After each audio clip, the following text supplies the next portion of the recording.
Before we cross this next bridge in the Metallica discography, we need to make a pit stop. A pit stop at a gas station known as the 598 EP Garage Days Revisited. As I mentioned in the Master of Puppets review, Cliff Burton died during the tour supporting the album and was replaced by Jason Newsted.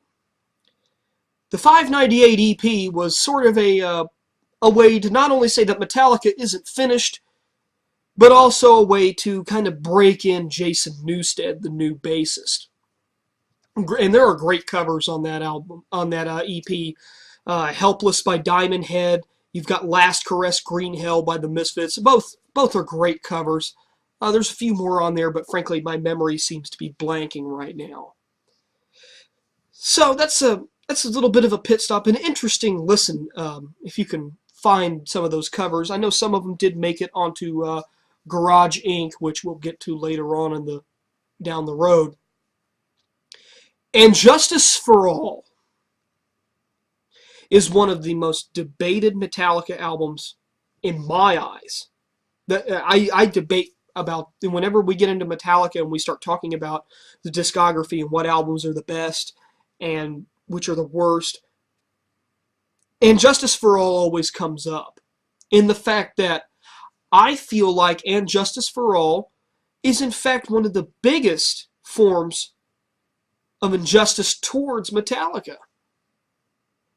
I mean, this is an album that, frankly, the sound production is horrid. I mean, Kill 'Em All, fantastic production for a debut album. Ride the Lightning, my favorite production for a Metallica album, fantastic. Master of Puppets, great production. And Justice for All, tiny, tiny drum pops, and no force behind the guitars. There isn't a drive on this album in terms of the sound production. And a lot of people that I've had this debate with going, well, it's supposed to sound that way because, well, they were, with Cliff dying and everything else, they were just in a really, really shitty mood. And they just didn't give a fuck.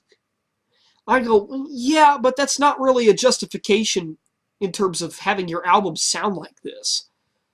It just sounds so faint, so weak.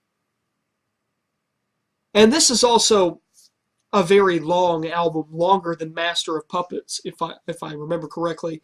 From what I am reading here, the exact length of And Justice for All is 65 minutes and 25 seconds. It's a long album. And I believe the longest track is To Live Is to Die. And there are fantastic tracks on this album. I mean, don't get me wrong, just because I may be bagging on the production of the album doesn't mean that this is a bad album in terms of material. Blackened, the opening of this album. I love Blackened. And again, one of my favorite Metallica songs, and it's quickly followed up by And Justice for All, the title track for the album, which a very long song clocks in at almost 10 minutes. And Justice for All seems like one of those tracks where it could have been condensed. They could have shortened it, but I don't think that... I think they were out to prove something with this album.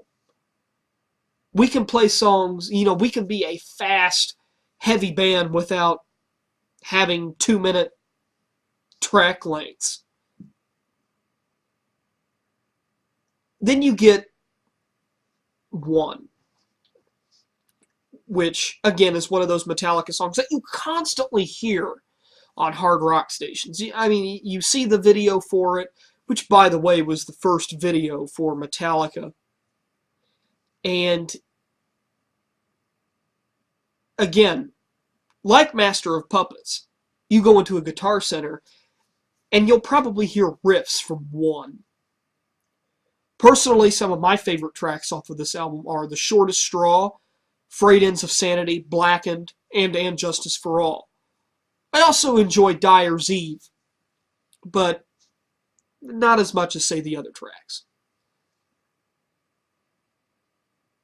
Now, Jason Newsted, going back to the production of this album, bass tracks, where are they? Supposedly, the members of the band were hazing Jason by muting his bass tracks or turning them down to an almost inaudible level. And going back and listening to this album, it's fucking difficult to hear it, if it's even there at all. You can go around on YouTube and you can see you can see videos where they've added the bass track back in, and this is done by taking an audio rip of the downloadable content from Rock Band, and because the DLC for Rock Band has that bass track in there. And I have to say, this album would have been a lot better with the production if the bass was added. And in fact, going back to how I debate with people about this album, in my opinion, this is an album that Metallica needs, as in it is required. They need to go back and remaster this album. The production is god-awful.